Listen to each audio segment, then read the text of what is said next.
어제는 1장을 보았습니다. 1장에 이어서 오늘 2장을 같이 한번 나눠보도록 하겠습니다.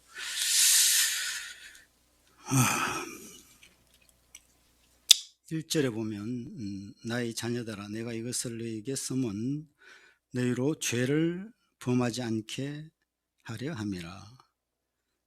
만일 누가 죄를 범하여도 아버지 앞에서 우리에게 대언자가 있으니 곧 의로우신 예수 그리스도시라. 예수님은 이 땅에서 계실 때 십자가를 지시고 하나님이 맡기신 죄를 속죄하는 대속제물로 그분은 십자가에서 모든 피를 흘리셨습니다. 그 예수님이 흘리신 피가 모든 죄를 단번에 완전히 영원히 예수 그리스도를 믿지 않는 자들의 죄까지도 이미 다 그때 용서해 놓으신 것이죠. 그럼에도 불구하고 예수님은 죽고 부활하셔서 승천하셔서 하나님 보좌 우편에서 지금도 우리들이 구원에서 떨어지지 않고 승리하도록 대언해주고 계신다는 말씀이 이 말씀입니다. 참으로 그 삼위일체 하나님의 그 사역은 위대하고 위대한 것 같습니다.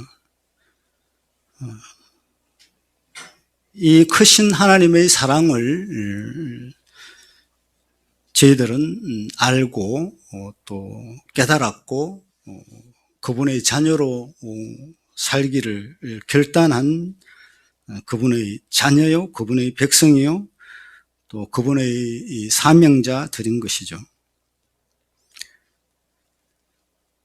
그는 우리 죄를 위한 화목제물이니 우리만 위할 뿐 아니요 온 세상의 죄를 위하심이라. 우리는 여기서 믿는 자들을 말씀하고 있겠죠. 그리스도의 말씀을 깨닫고 성경대로 죽고 성경대로 부활하신 예수님을 주님이라고 하나님이라고 고백한 사람들을 가리키고 있죠. 화목제물이 되셨다고 했습니다. 화목제물이니 그분이 십자가를 지실 때 사실 이제 아담의 범죄 이후 모든 인간이 하나님과 원수가 되었죠. 그래서 인간과 하나님과의 관계는 깨어지게 되었고 인간은 하나님 앞에 가까이 갈 수도 없는 그런 존재인 것이었죠. 그런데 예수 그리스도께서 십자가에서 대속제물이 되심으로 화목제물이 되심으로 하나님과 인간 아담과의 깨어진 관계를 회복시키신 분이 바로 예수 그리스도이시죠. 화목하게 하신 것이죠. 죄인을 하나님 앞에서 화목시키신 분이 바로 예수 그리스도이시죠.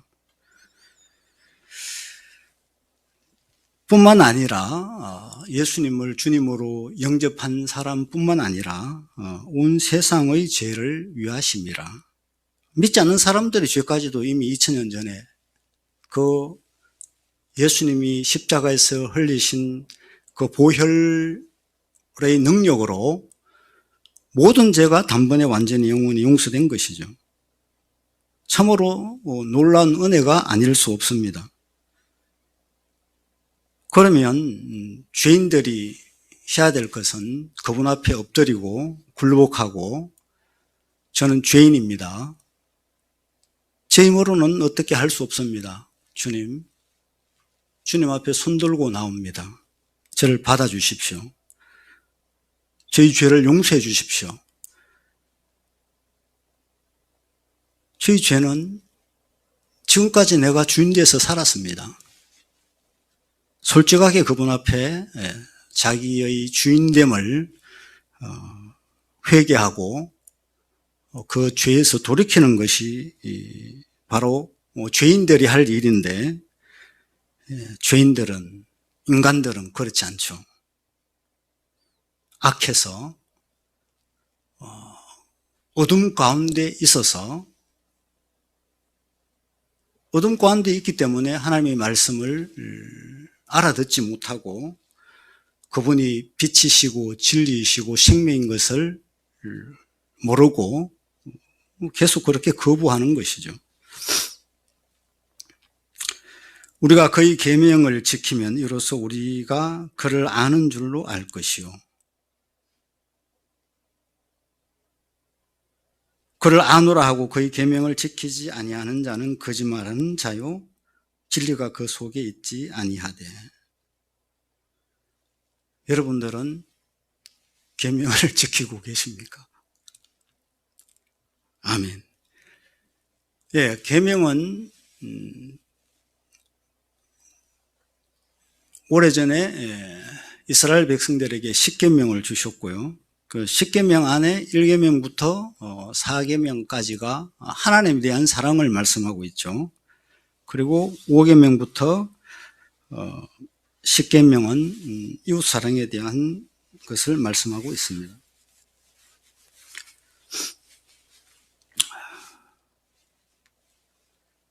그 계명 안에 사실은 세 계명도 포함이 되는 것이죠.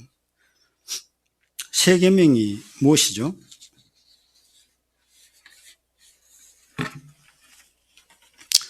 요한복음 13장 34절 한번 같이 읽어볼까요?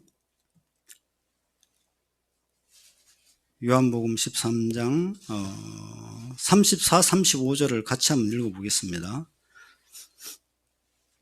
새 계명을 너희에게 주노니 서로 사랑하라. 내가 너희를 사랑한 것 같이 너희도 서로 사랑하라. 너희가 서로 사랑하면 이로써 모든 사람이 너희가 내 제자인 줄 알리라. 예.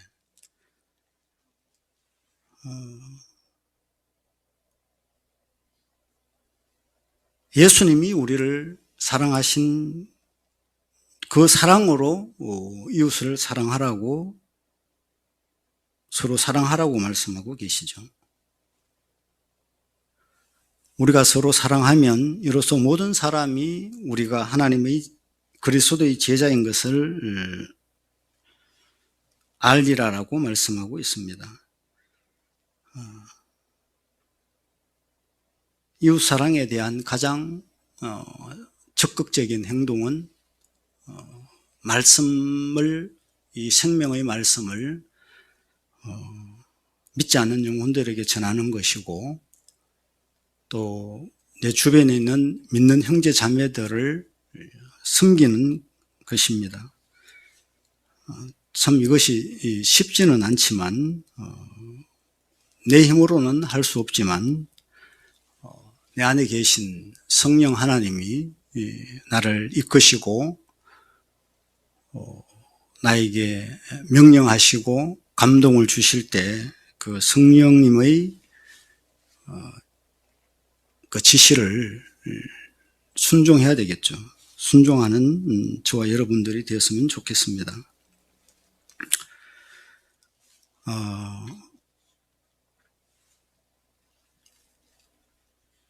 디모데전서 2장 4절에 이렇게 말씀합니다.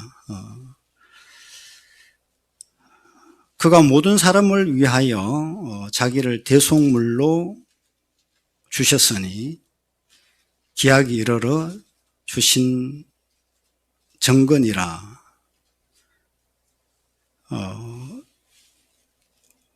하나님께서 모든 사람을 위하여, 예수 그리스도께서 모든 사람을 위하여 자기를 대속물로 주셨다고 말씀합니다. 오늘 본문에도 보면은 1절에 대언자라고 말씀을 했는데, 예수 그리스도는 대속주이시기도 합니다. 모든 사람을 위하여 자신을 주셨습니다. 그리고 예수님은 지금도 쉬지 않고 하나님 보좌 우편에서 모든 사람들이 하나님을 알고 회개하고 하나님께 돌아오도록 우리를 위해서, 죄인들을 위해서 대언해 주시고 계시는 것입니다. 대언자라는 뜻은 변호사라는 그런 뜻도 있죠. 죄인들을 위해서 이 사람은 이러이러해서 죄가 없습니다라고 변호해 주는 그런 변호사라는 의미도 가지고 있습니다. 이 대언자를 헬라어로는 파라클레토스라고 합니다. 그리고 이 대언자라는 말을 또 다른 데서 쓰는데요. 보혜사, 성령에 대해서도 파라클레토스를 사용합니다. 이것은 성도 곁에서 일거수일투족을 감찰하시고 어떤 말을 하고 어떻게 행할 바를 지도하시고, 성령님이 그런 역할을 하시죠. 보혜사 성령님께서 가르치시며 돕고 건면하시는 역할을 감당하시는 분이 바로 우리 안에 들어와 계시는 보혜사 성령 하나님이 그 역할을 하고 계십니다. 그렇기 때문에 성령님이 우리를 감동시키실 때, 성령님이 우리를 인도하실 때 우리가 깨어 있어서 정말 성령님의 그 음성을 듣는 저와 여러분들이 되어야 하겠습니다.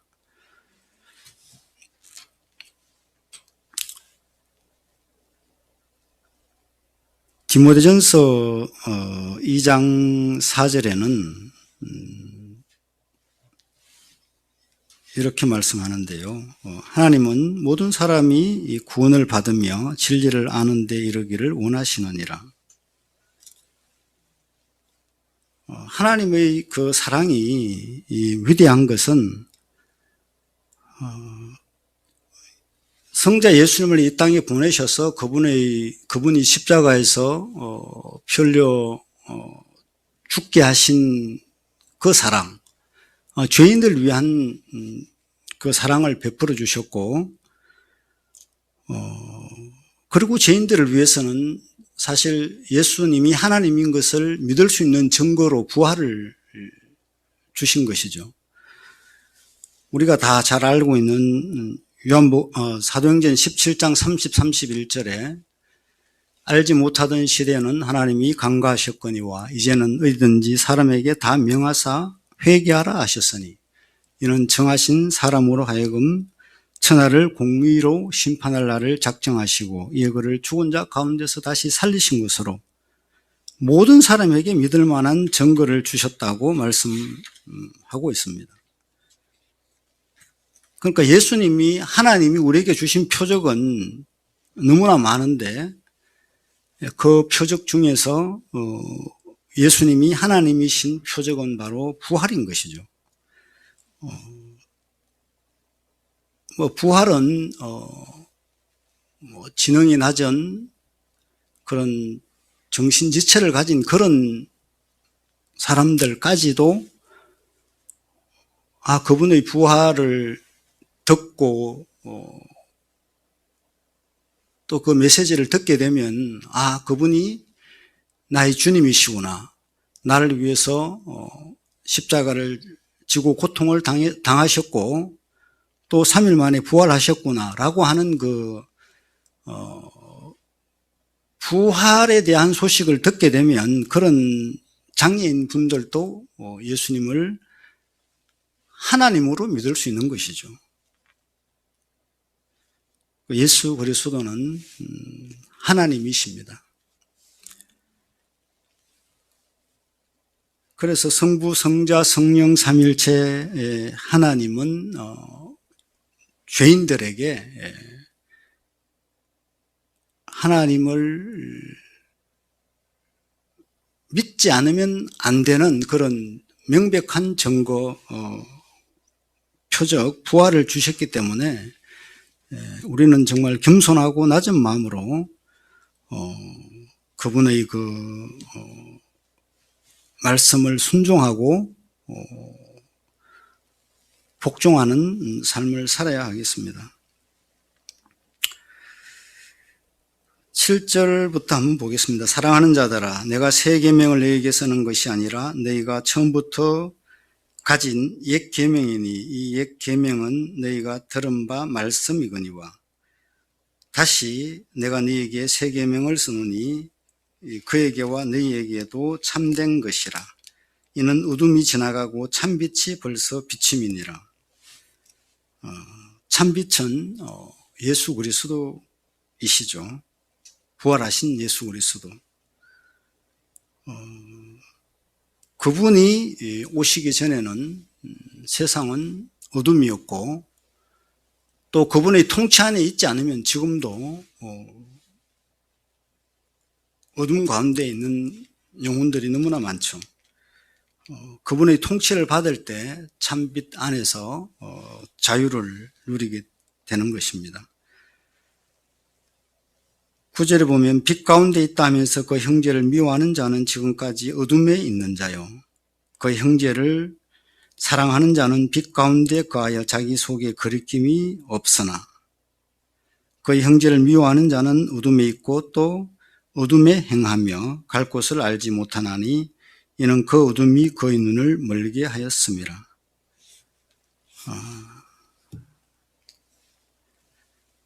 이 9절부터 11절까지 말씀에서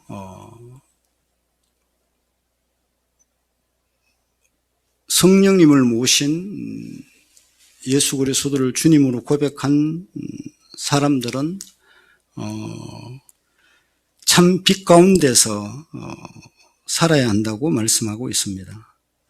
형제를 사랑하되 목숨을 다해서 사랑하고 자기 자신을 사랑하는 것 같이 형제 자매를 사랑해야 한다는 것이죠. 형제를 사랑하는 자는 빛 가운데 거하여 자기 속에 거리낌이 없다고 말씀합니다. 사랑을 완성하신 분이 바로 예수 그리스도이시죠. 예수님을 닮아서 예수님의 사랑의 빛을 비추는 저와 여러분들이 되었으면 좋겠습니다. 예수님의 사역은 지금도 계속되고 있습니다. 대언자로서 하나님 보좌 우편에서 우리를 위해서 대언해주고 계시고 또 지금도 믿지 않는 영혼들이 한 영혼이라도 하나님은 포기하지 않으시고 심판을 미루신다는 말씀도 있는데 그 믿지 않는 영혼들이 하나님께로 돌아오기를 원하셔서 심판을 미루고 계시고 끝까지 우리를 사랑하시고 계시는 것입니다. 그러므로 5절에서 말씀하신 그 말씀, 누구든지 그의 말씀을 지키는 자는 하나님의 사랑이 참으로 그 속에서 온전하게 되었나니 라고 말씀을 하는데요. 우리가 정말 하나님을 사랑하고 이웃을 사랑하는 그 실천의 삶을 살기 위해서는 그의 말씀을 지키는 순종이 우리에게 요구되는 것입니다. 그러므로 정말 하나님이 우리에게 주신 그 사명, 마태복음 28장 18절에서 20절에서 말씀하고 있는 그 사명, 지상명령이라고도 하는 이 계명들, 말씀들, 예수 그리스도께서는 부활하셔서도 계속 대언자의 사명을 감당하고 계시듯이 우리는 이 땅에서 우리가 감당해야 될 우리에게 맡겨진 영혼들에게 정말 소홀함이 없이 목숨을 다해서 복음을 전가하는 그 순종으로 부활하신 예수님의 사역에 동참하는 저와 여러분들이 되기를 소망합니다. 기도하겠습니다. 살아계셔서 역사하시는 하나님 아버지, 삼위일체 하나님의 사랑은 참으로 놀랍고 놀랍습니다. 예수님이 십자가 사역을 감당하셨을 뿐만 아니라 부활하심으로 모든 사람들에게 믿을 만한 증거를 주셨습니다. 거기에서 예수님의 사역은 끝나지 않고 또 하나님께로 가셔서 성령님을 우리에게 보내주셨고, 우리가 하나님의 말씀에 순종할 수 있는 그 도구를, 성령님을 우리 속에 보내주셨습니다. 그리고 또 저희들에게 사명을 맡겨주셨습니다. 예수님은 부활하셔서 하나님 보좌 우편에서도 대언자의 사명을 감당하고 계십니다.